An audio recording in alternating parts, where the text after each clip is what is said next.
Njia 9 zitakazowawezesha vijana kuweza kutunza fedha.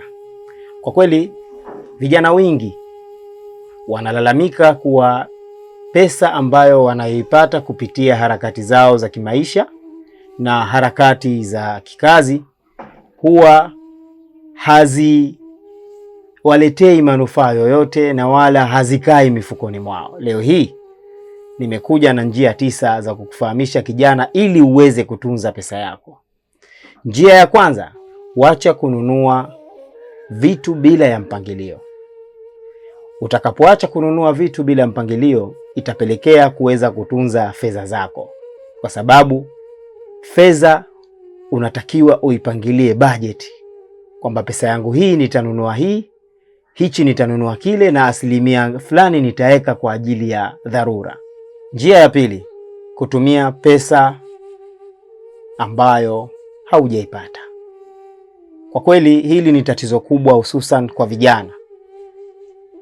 Mtu unapokea mshahara 500,000, lakini matumizi yako ya ile 500,000 ambayo unapokea mwisho wa mwezi umeshatumia toka tarehe 10 huku. Umeshachukua kabati, umeshachukua friji, umeshachukua vitu vingi dukani, umeshavikopa, kiasi ambacho hata ile pesa bado hujaipata.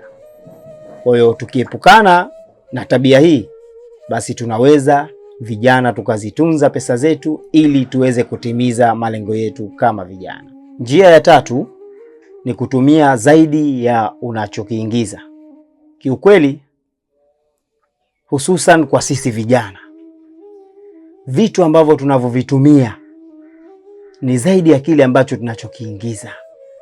Utajikuta unaingiza 500,000 lakini matumizi yako wewe ni zaidi ya 500,000, milioni 1. Tukifanya hivyo, kwa kweli tutashindwa kutunza fedha zetu na tutashindwa kufikia malengo yetu kama vijana. Tunatakiwa tutunze fedha, tutumie kadri ambacho kile ambacho unachokiingiza kisizidi zaidi ya hapo. Njia ya 4 ni kukopa zaidi na zaidi mpaka madeni yakapitiliza. Unakutia kijana ana mkopo SACCOS, ana mkopo kausha damu, ana mkopo bank, ana mkopo mpaka kwa wazazi wake.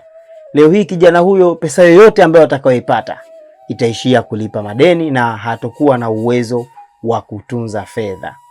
Tujitahidi tuondokane na tabia hii. Tunatakiwa kopa sawa, lakini sio madeni yawe mengi zaidi, itapelekea fedha kutoweza kuitunza vizuri kwa vijana.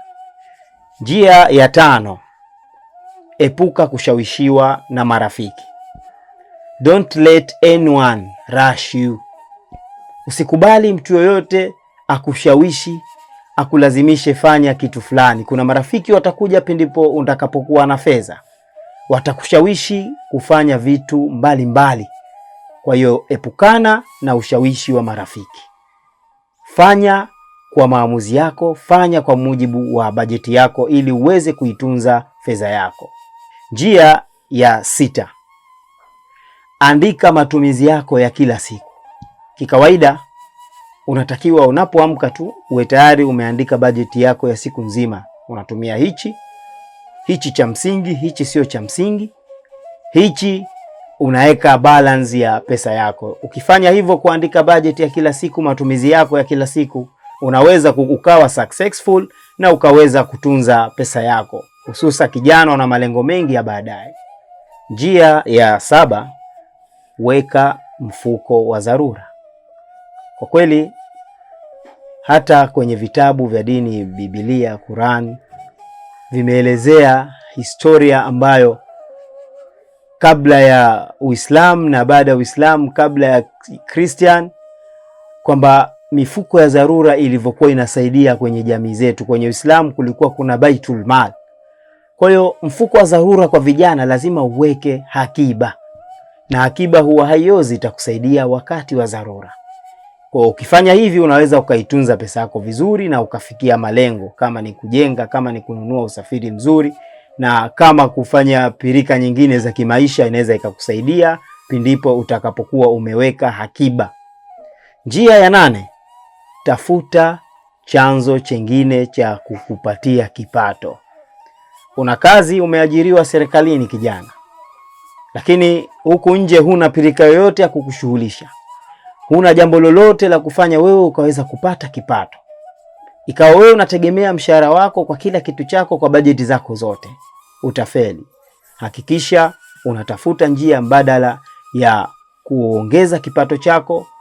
Wahenga wanasema mguu mmoja hauendi tata. Hivyo unatakiwa uwe na mguu wa pili ili uweze kukwamuka katika maisha yako. Na njia ya 9, na njia hii ni ya mwisho kwa leo, ni kuweka akiba kabla ya kutumia.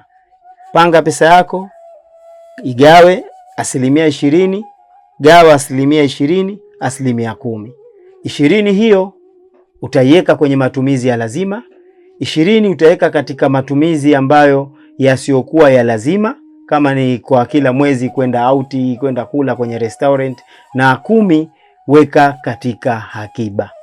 Hivyo utakapofanya hivyo, ukaipangia pesa yako, unaweza ukaitunza na ukajikuta una maendeleo makubwa kama kijana, na ukaacha kulalamika kama pesa yako imechukuliwa na chuma ulete, pesa yako haibariki, una nuksi. Kwa hiyo njia hizi 9 zinaweza zikatusaidia vijana.